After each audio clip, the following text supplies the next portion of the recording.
Hello friends. ISM Rajiv के इस weekly analysis में हम सबसे पहले चर्चा करेंगे यूएस मार्केट की। यूएस मार्केट का एक इंडेक्स है आपका एस&पी 500।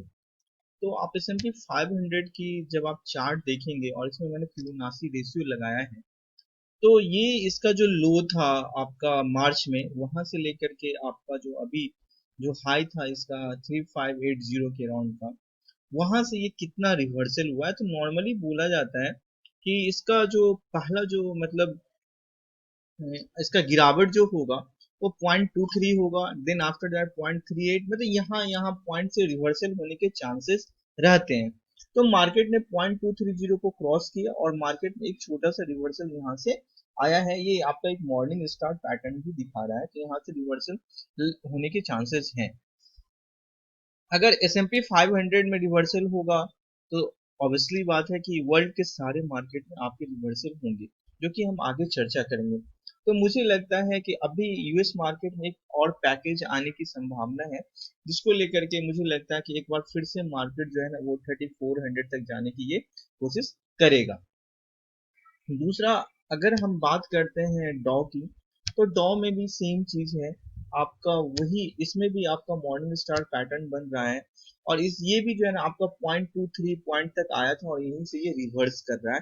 तो मुझे लगता है कि अभी इसमें भी आपको थोड़ी सी संभावना आपको ऊपर जाने की लगेगी। और चूंकि यूएस मार्केट में अगर ऊपर जाने की संभावना है तो फिर हमारे मार्केट में भी ऊपर जाने की संभावना है। इसलिए क्योंकि हमारा मार्केट में लगभग निफ्टी में 1000 पॉइंट का करेक्शन हुआ है।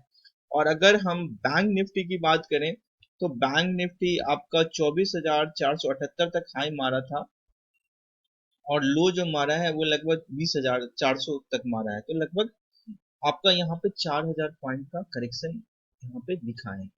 तो यहाँ पे मुझे ऐसा लगता है कि आपका ये फिबोनाची रेशियो में 0.50 का जो रिट्रेसमेंट है, ये यहाँ से बाउंस बैक यहाँ इसमें आ रही है बैंक निफ्टी में। और अगर हम बात करते हैं निफ्टी में, तो निफ्टी में आपका ये 0.23% का जो रिट्रेसमेंट है, वहां से इसमें रिवर्सल आ रही है। दूसरा चीज ये है कि अभी हमारे यहाँ फेस्टिवल सीजन है, तो मुझे ऐसा लगता है कि फेस्टिवल सीजन को में हमारा सेल्स जो है ना वो थोड़ा सा इंक्रीमेंट होता है, तो उसको लेकर के थोड़ा सा बाउंस बैक होगा। बट मुझे ये लग रहा है कि आफ्टर फेस्टिवल सीजन के बाद में 3 to 6 मंथ तक हमारे यहाँ कोई ऐसा इवेंट नहीं है जिससे हमारा सेल्स जो है सो ऊपर की ओर जाएगा। तो मुझे लगता है कि रिजल्ट सेशन जब आना स्टार्ट हो जाएगा और जब फेस्टिवल सीजन जब शुरू हो जाएगा, तो उस टाइम में मार्केट में लोग ये सोचेंगे कि अब फेस्टिवल सीजन है, अब मार्केट और यहाँ से ऊपर जाएगा। तो यहाँ से और ऊपर न जाकर के वहां से मार्केट फिर गिरना शुरू होगा। तो ये चीज हमें थोड़ा सा ध्यान में रखना है। दूसरा चीज ये है कि अगर हम एफआईडीआई की बात कर रहे हैं, तो ये आपका 23 तारीख का डाटा है, 23 सितंबर का। तो 23 सितंबर के डाटा में आपने देखा है कि आपका डीआई तो ऑलवेज इंडेक्स और आपका स्टॉक फ्यूचर दोनों में ये शॉर्ट खड़ा है। और एफआई ने कुछ पोजीशन अपने यहाँ पे इंडेक्स में कम किए हैं और हेज पोजीशन वो उनका पुट से रहता है, तो यहाँ पे पुट की पोजीशन काफी ज्यादा थी। तो आपने देखा कि नेक्स्ट डे यानी 24 तारीख को मार्केट में 300 पॉइंट की गिरावट हुई थी। अब ये 24 तारीख का डाटा है कि 24 तारीख के डाटा में क्या क्या हुआ। तो 24 तारीख के डाटा में अगर आप देखोगे तो एक तो पुट का पोजीशन कटा है। दूसरा चीज क्या है कि आपका जो है सो यहाँ पे जो है सो कुछ स्टॉक फ्यूचर में पोजीशन बने हैं। इसलिए क्योंकि अगर आप बात करोगे, नहीं ऑलमोस्ट उतना ही है, लेकिन यहाँ पे पुट का पोजीशन कटा है 24 तारीख के डाटे में रिगार्डिंग 23 तारीख के मुकाबले। लेकिन जब आप बात करोगे आफ्टर 24 के बाद फिफ्थ को, जो हमारा 250 पॉइंट का निफ्टी में एक आपकी शॉर्ट कवरिंग हुई है, तो वो ये चीज बता रहा है कि यहाँ पे एफआई ने आपके कुछ पोजीशन इंक्रीमेंट किए हैं आपके फ्यूचर स्टॉक में।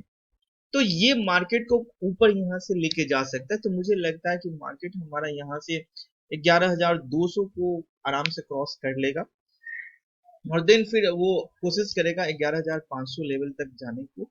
और उस तब तक में हमारा रिजल्ट सेशन भी स्टार्ट हो जाएगा। तो फिर उसके बाद में जब रिजल्ट पे भी काफी कुछ डिपेंड करेगा, तो मुझे ऐसा लगता है कि अभी हम लोगों को थोड़ा सा जो है मतलब कॉशियस ही रहना है। और इंट्राडे में पोजीशन आपको देखना है, और इंट्राडे में अगर आपको कहीं पे लग रहा है कि मार्केट अगर सस्टेन कर रहा है तो आप बाई कर सकते हो। जैसे अगर हम निफ्टी की अगर हम बात करें तो ये 1 घंटे का चार्ट है हमारे निफ्टी का, तो यहाँ पे एक तो गैप आपका बना हुआ था, तो मार्केट ने इस गैप को फिल किया है।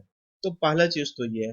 तो मार्केट अगर इस लेवल को सस्टेन कर रहा है, मार्केट अगर 10,980 का जो लेवल है, अगर इस लेवल को अगर मार्केट सस्टेन कर रहा है तो मुझे लगता है कि मार्केट में आप तेजी में सौदा कर सकते हैं।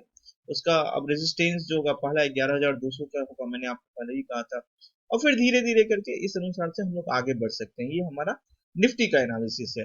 और इसी चीज की अगर हम बैंक निफ्टी की बात करें तो बैंक निफ्टी में भी जो है सो अभी रिवर्सल आ रहा है, तो आप बैंक निफ्टी में भी मेरे ख्याल से अभी आप सौदा तेजी का रख सकते हैं।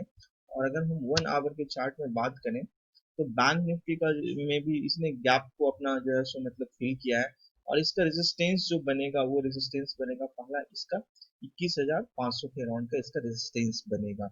तो मुझे लगता है कि नेक्स्ट वीक यानी कि मंडे से हम लोग जो काम करेंगे तो निफ्टी और बैंक निफ्टी में हम लोग इस चीज का ध्यान रखेंगे कि अगर बैंक निफ्टी आपका जो ये लो है आपका 20,700 का जो लो है, अगर इसको अगर ये सस्टेन कर रहा है तो फिर ये 21,500 के लिए तैयार खड़ा है। दूसरा जो हम स्टॉक की जो चर्चा करते हैं वो स्टॉक की चर्चा हम करते हैं आपका ISM at the rate of ISM Rajiv में। और ये जो हमारा चैनल है ये है basics of stock market Rajiv Kumar Jha में।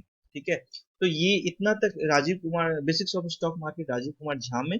और फिर दूसरा जो हमारा at the rate of ISM Rajiv है उस चैनल पे हम जो है सो लगभग 4 से 5 स्टॉक की चर्चा करेंगे कि उस स्टॉक में हम उसको कैसे ट्रेड डाल सकते हैं।